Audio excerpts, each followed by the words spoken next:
What's up, gardening friends? Jeff here, Tropical Plant Party.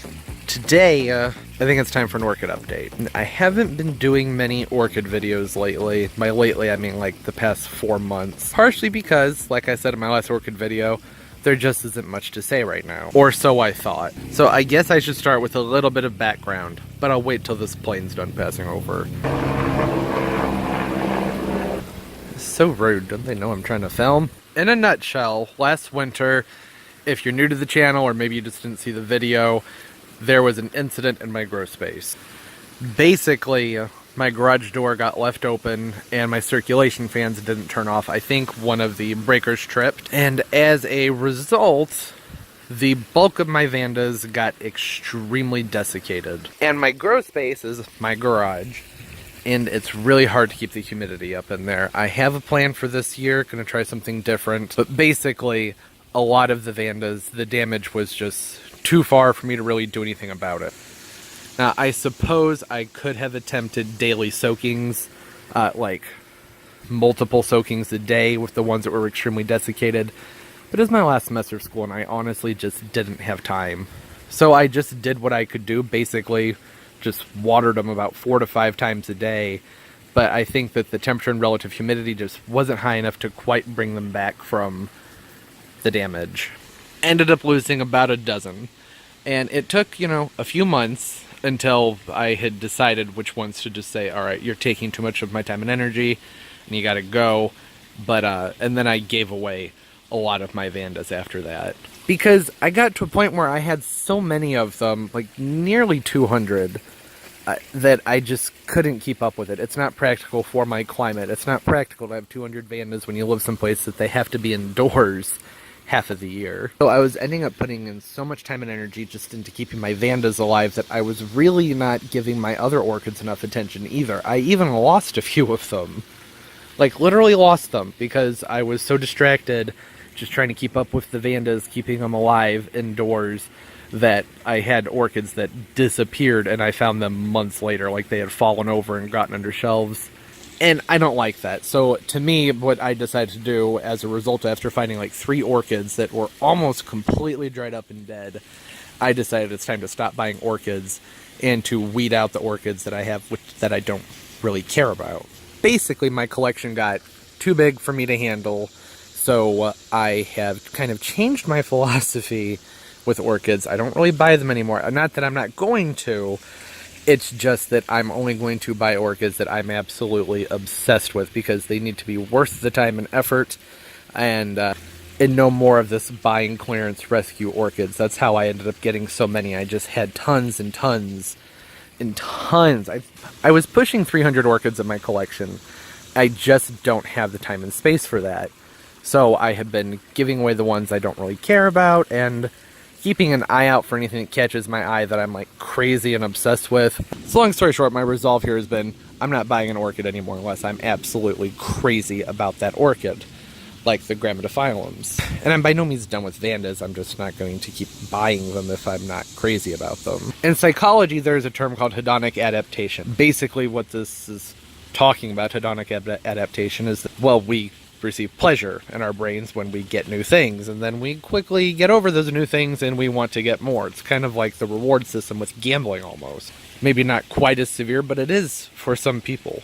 That wasn't a huge thing with me because I was able to go months at a time without buying orchids because where I live there really aren't any places that sell them, so that makes it fairly easy to not get them all the time. However, for a while I was just getting new orchids all the time because I was finding them on clearance at like Trader Joe's and Lowe's, and I just ended up having like this huge pile of junk orchids that I really didn't even want. So I've kind of thinned the herd, and what I have left for the most part are orchids that I'm really into. And that's not totally the case. I still have a whole bunch. I have many that I don't even know what they are because they were clearance orchids that didn't have labels. So that's why there haven't been any updates. I haven't been buying new orchids. I've mostly just been focusing on getting the orchids I have back into really good health. And how I've been doing that might seem counterintuitive.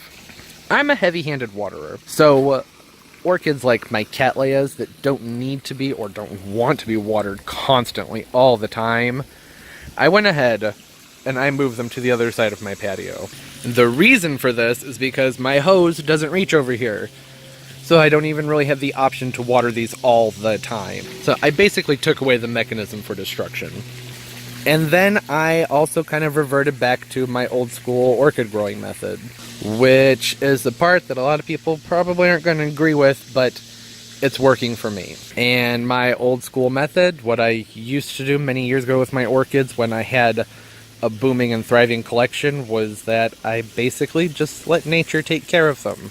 Now, I live someplace with a summer climate that allows me to do that. It rains fairly often, it's very humid, so that's not a big deal. If I lived someplace where it was really dry and cool, I couldn't do that. I do still make sure to come out every day and look for any signs of rot or very noticeable signs of insect damage. But otherwise, I've mostly just been leaving them alone. A little bit more than I probably should have, to be honest. You know, I feel I should also probably specify, I haven't just been ignoring these guys. I just put them where I can't constantly fidget with them. Sometimes less is more in my situation, and I've just kind of noticed when I step back and try and just enjoy them and not obsess so much, they do better and I feel better with them. Every time they get watered, they do get a little bit of fertilizer. That's, I think, really the only reason that they've been able to grow with as much shade as they're getting. And I mean, this actually was getting a fair amount of sun until just a few weeks ago. I've just recently rearranged this entire area down here, so how they are set right now isn't how they've always been. Typically, they were getting more sun. The sun has shifted. I will probably end up moving this, but as the sun has shifted, the spikes are starting to pop out. So, you know, if it ain't broke, I'm probably just going to leave them alone. But with more shade and cooler temperatures, as it's just about September, I am going to have to keep a much, much, much closer eye on them for pests and diseases. Kind of fallen out of that time of year where I can just sort of let nature do what it needs to do with these guys. And in the next few days, I have like close to 30 projects going on out here, which I will hopefully have wrapped up in a few days. And when that's all done, I am going to be rearranging these guys more appropriately. And the cymbidiums that are in here, I'm actually going to start moving into the full sun slowly, because as the nighttime temperatures drop, I want to get them into the full sun. Same thing with my quarter tree Vandas. They're just about in full sun, but those need to be rotated because they need to receive light on all sides. That's actually kind of a complicated beast that I'll be talking about in a different video probably. And this stand right here is new. It took me 2 months to put it together because a lot of the parts didn't come with it. A lot of screws were missing. And I have the orchids to fill in the spots, but I don't have the pots. And I'm not really thrilled about the idea of spending $40 on plastic clear pots. So it's going to sit like this for a little bit until I get over that stubbornness. So this is maybe a quarter of my collection at this point. I'm not counting them. I don't want to do that to myself because I don't want to feel bad about how many orchids I have. But I'm fairly pleased with how everything's doing. In here, this is an Emerald Queen, I believe, Cattleya. It has nice new growth. They're kind of wonky. This needs to be repotted, which should have done a couple months ago. But all this new growth is nice and plump. I'm really happy with that. Same thing in here with this Cattleya. This is a Volcano Trick. Now, this is an example of why these Cattleyas need to get into more sun. Look at that growth growing like that. That's not good. I'm going to have to very slowly stake this and raise it, and moving this guy into more sun here shortly. And my sherry babies, there's some spotting on some of these guys. I have been treating everything with fungicide just because I had that black spot outbreak with my Vandas, so I've just been spraying everything. So I'm not really too concerned about that, but pseudobulbs are nice and plump. A little bit of wrinklage in there, but it's an improvement. Getting the sherry baby bulbs to plump back up has always been tricky for me if they shrivel. In fact, I've heard people say that you can't even get them to replump, but I've always gotten a replump. It just takes a long time. You can see it has a lot of new, happy, full growth. And over here, my Oncidium hybrids from Fred Clark, or Sunset Valley Orchids, that is. They're looking really nice, happy, plump new growths on these guys. They're thick and swollen. That's what I like to see. And there are numerous spikes. There's a spike there. It's there. Just won't focus. Lots of orchids with several spikes on. This is an Alicera Pacific Nova Hilo. This one over here, I don't have the tag for it. I'm almost positive that this was a Trader Joe's orchid. It's been in spike for a couple weeks. More oncidiums with nice fat growth on them. This guy in here has had some dieback, but the pseudobulbs are looking good. Same thing with this guy right here, nice and thick. Down here, nice thick plump pseudobulb. That's what I like to see in a pseudobulb. Nice and plump.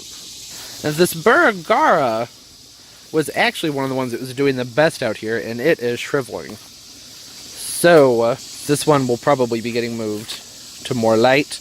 It's also like always wet. That's been like, that's not a new thing though, and it's never rotted. It seems to be okay with it, so I just haven't been messing with it, even though I feel like it should be dead. Not much happening with my Cattleyas. They're not getting anywhere near enough sun, so it's not a surprise, but they all have nice new growth on them, and have a bit of a magnesium issue happening over here probably. And even my Zygopetalum is doing better over here. I need to repot this guy really, really badly. I've had it in that same pot for like 3 or 4 years, and it hasn't bloomed for me this year. And Zygos should bloom anywhere from 2 to 4 times a year. So I'd say it's time for a new pot, or new potting media in a larger pot. I just get nervous because I see so many people repot their Zygos and then they die. Slowly. So, you know. But it'll be alright. I'll just suck them to it. It's a Zygo. I can get a new one if it dies, right? No big deal. Over here I have Vandas. Not much to say. Those are some of the Orchids. Wind. And then here are the quarter treats, or Papula Vandas. It's actually, I think, what they've been renamed to. That I put all these up in a video I called, like, Moving the Vandas a while ago. They're doing really well over here. However, they need full sun on both sides. They're not really getting that here. So I'm coming up with some new ideas on what to do with them. And I have one that isn't really flourishing, and it's because it's like the one in here that has the least amount of roots on it. So I'm actually going to move this over here to my hydroponic tub area with my other Vandas that basically don't have any roots on them. There's a lot of humidity over here.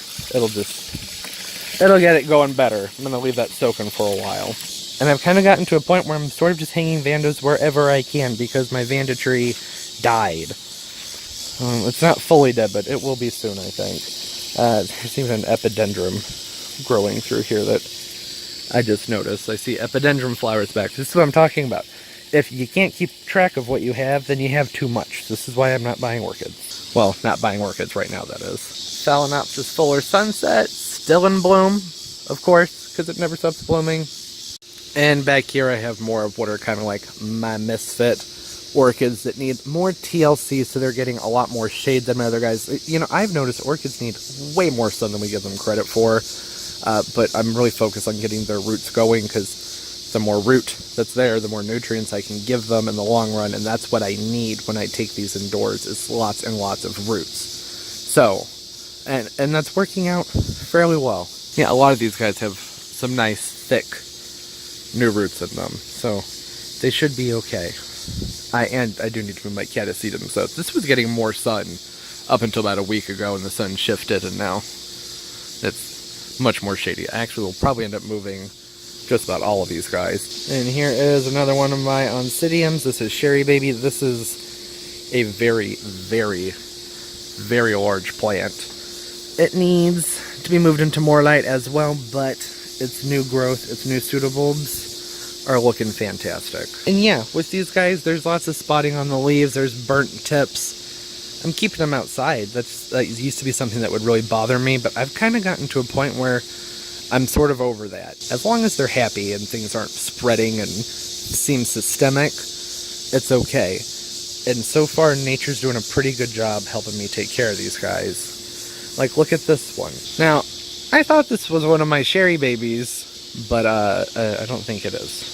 What is this? Does anybody know what this is? Like, there's a pseudobulb growing out of the pseudobulb. And that's another orchid that clearly needs to be repotted. As many of you probably know, there has been devastation down in Texas recently. Hurricane Harvey's been down there just absolutely destroying Houston. They really need everybody's help. So I'm going to go ahead and put a link in the description down below. Down there. Just go down there, click that little, there's an arrow, and it'll show you all the info.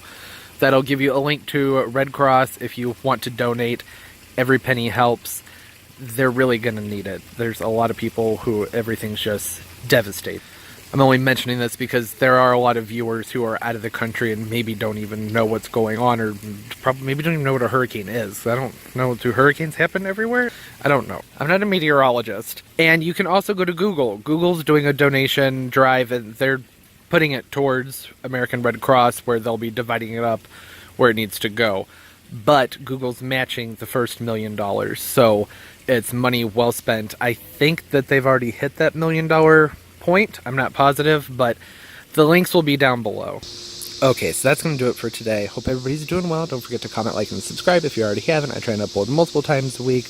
I'm going to be doing some more with orchids here over the next few weeks. It's that time of year where I need to get things rolling. I'm going to be fertilizing these a lot with magnesium, calcium, potassium, and silica blast. Trying to get them nice and sturdy in case we have any cold snaps that I'm not prepared for. Oh, hey, and don't forget to follow me on Snapchat. I'm on Snapchat now. It's Trop Plant Party. One word, 2 P's. If you want to see random clips and videos where I have like a hot dog dancing on top of the flowers. It's kind of a fun way to communicate with each other. Nature just happened. Anyways, hope y'all are doing well, and as always, keep on growing. Bye-bye.